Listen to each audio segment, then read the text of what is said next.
Expense Tracker Google Sheets. How to track expenses in Google Sheets. Good day, ladies and gentlemen, and welcome to the channel. Google Sheets is a product by Google itself, and it is a free product. So I'm going to show you how you can take advantage of this product. So first of all, if you have a look right up over here, here is the URL.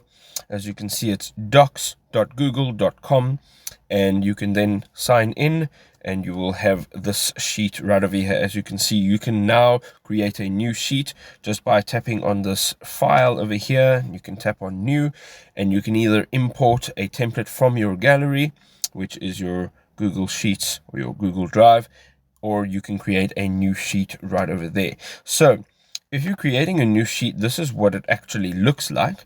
And what we can do from here is now start to build our expense tracker. So the first thing we want to do is start building the actual table and what it's actually going to look like. So what I'm going to do here is I'm going to select B2, and right over here I'm going to put in my first heading. So over here you can have your expenses. So we're going to put their expenses. We can also put in there something like category. We can also put something in there such as account, or we can also put something in there such as details. So really you can put in whatever it is that you would like over here, and that is just pertaining to what you are going to work with better. So over here I'm going to put in not details, I'm going to put in fixed expenses, and in the next row I'm going to put in the variable expenses. Now, as you can see here, we have our expenses. They are divided into two different categories. So we have our fixed and we have our variable. And then again, over here, we are going to be putting in all the details of the fixed and the variable expenses. This is now the categories. So thereafter, we are going to put in the amount, and the next cell we are going to maybe put in a column where we can add some notes. Now this notes column we can just open up a little bit over here, and we can then have that available for whatever it is that we need. So as we're going through here now, you can see that this area is basically where you're going to put in your expenses. So before we do anything else, we're going to hold down shift and we are going to navigate a bunch of these over here, a bunch of these cells. And once we've selected the area or the table that we would like to use, we can go up to the toolbar and you can see this over here, and that is your border options. Now what you can do is you can tap on all borders, and now you can see that everything has been put into borders. Another thing that we would like to do here is we want to select all of these top cells over here, and we want to tap on this icon, and that is merging all those cells into one cell. So now when we enter data into here, we can align it and we can use it as one single cell. So what we're going to do here is basically we're going to have an expense sheet, and we can make it for one particular month. Let's say January, and that is January 2023. Now, of course, the information that has been entered in over here, this can change. So this expense sheet can be for January. It could be for the whole year of 2023. If we're going to do that, we are going to have a month column instead of a date column. So right over here, we are going to put in there date. And as you can see here, if you want to add that to your table, you can now just do that, and you can then just go up to the borders icon again, tap on that, and we're going to tap on all borders. Now you can see that this has been entered in the way that we want to, and I just want to make sure that these cells are merged again. And now what we can do with this row is we can go up to the formatting and we can make this bold. We can also change the alignment over here, so we're going to put it in the center.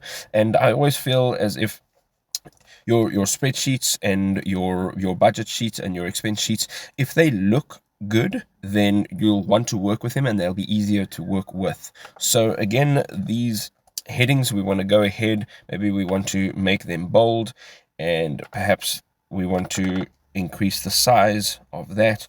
We can now also select all of these headings as well as this main heading, and we can go over to the border or the box color, and that's what it looks like over there. And once you tap on that, you can now choose an appropriate color. So let us have a look at perhaps something like this. We can make that blue, or we can make it one shade darker. In fact, that looks a little bit better. And now we can go over to this A over here, and we can tap on that, and you can change the color. Now let's make it white, and now you can see that that stands out a little bit better. As you can see here, you can now see everything properly. Now once we've set all of the headings up, you can now start to format this area so you can actually see what it is you're doing, and you can automate this entire process. Now the first thing we're going to do is we are going to select the first cell in the date column, and we're going to go down and select all of these. Now everything in here will be in the same format. So once we've selected which cells we want to format, we can go up to the format in the toolbar, and we can touch that, and we can then go on to numbers. And once you've gone in there, you can see that it gives you a bunch of options. If you're going down, you can put in date and time, or a duration. Now what we're going to do here is we're going to just tap in date. Now when you enter information in over here, what's going to happen is it's going to be put into date format. So if we just go back here, this expense sheet is for January, so we know we're working in January. So when we're putting data in over here, we are going to go the first and hit enter, and it's going to autofill that year for you right over there. So as you're entering in your data, you're going to put in the date just like that, and then you can see now that that is the 4th of January over here. You can see if we enter that again, that is now the 5th. Now this is when you are actually making these payments, or this is when these payments are actually being debited from your account, or when you're transferring the money. So this is the date of the actual transaction. And then on the date column, you can put the transaction date. So if you want to, you can just put that in there, and you can just hit enter, and now you can see that it is the transaction date. If you'd like to change that, you can just tap on that and edit it. And over here you can see now we are going to enter some expenses. So of course some fixed expenses may be rent, some other fixed expenses may be perhaps utilities. And then you can see that there is a variable expense column. So right over here, we can now enter something that may be a variable expense, such as gas, such as electricity. And we can continue over there. We can say building supplies. Let's say you may be building on your house. You can just enter that over there. And as you can see, now you are starting to build up your expense sheet. Now, this is the part that becomes quite important. In the amount row, you want to go down and select all of the columns or all of the cells that you want your amount in. And we're going to go up to format again, and we're going to tap on format. And once you've tapped on format, we're going to go to number, and we can now go into here, and we can either choose a date, we can choose a currency, a percentage. So we're going to go ahead and tap on currency. So now this will be formatted into currency. So once it has been formatted, you can now see that you can enter your amount. So perhaps we can use $1,000 as a example.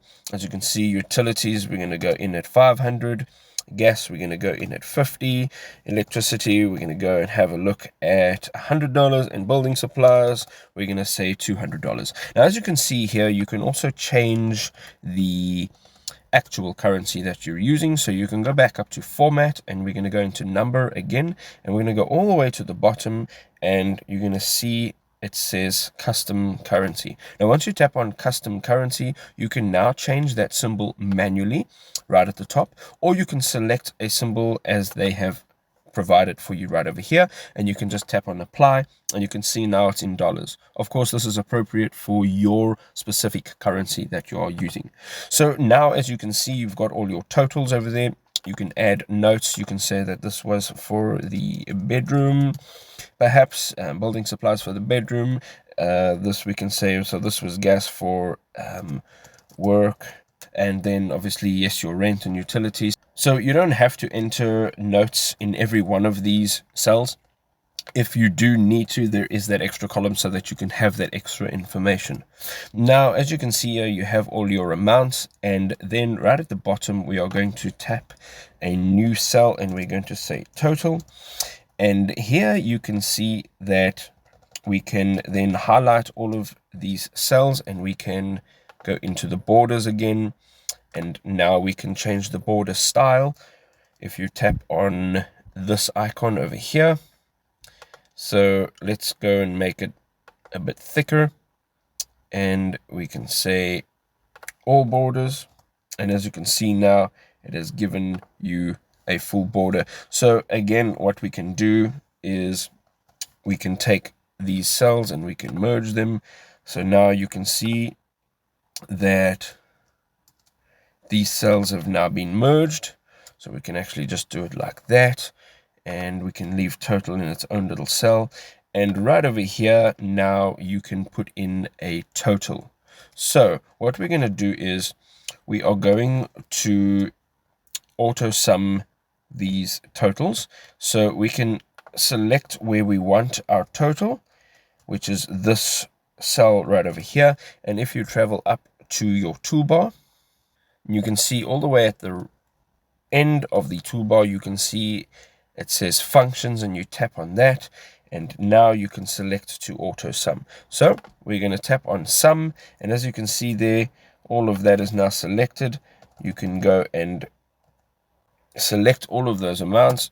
You can hit enter, and now you can see that you have a total right over there. Of course, you can also now extend the area that you have to work in. So if you just tap on one of these cells on the left hand side, it'll select the whole row. You can now right click and you can enter in a new cell. So you can go enter one row above, and there is an additional row. So now you can enter additional information in over here, and you have your total, and then you can manage and track your expenses as you're going each month.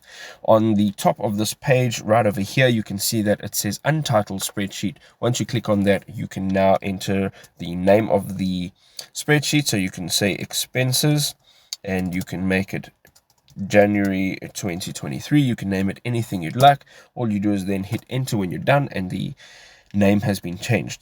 Now you have all your information. Of course, you can change the font, you can change the style, you can change the colors, you can change the cell color, the text color. But as you can see here, this all looks pretty easy to read. You can now actually track your expenses, and every time you are spending some money, you can just put in the date over there, and then you can enter what the expense is, and you can then just enter the amount, and it'll add to that total. As you can see over here, it is now added to that total. And there you go. Google Sheets is an easy and cost-effective way to manage your expenses. I hope you enjoyed this video. If you did, don't forget to leave us a like, and don't forget to subscribe to the channel. We will see you in the next video. Cheers for now.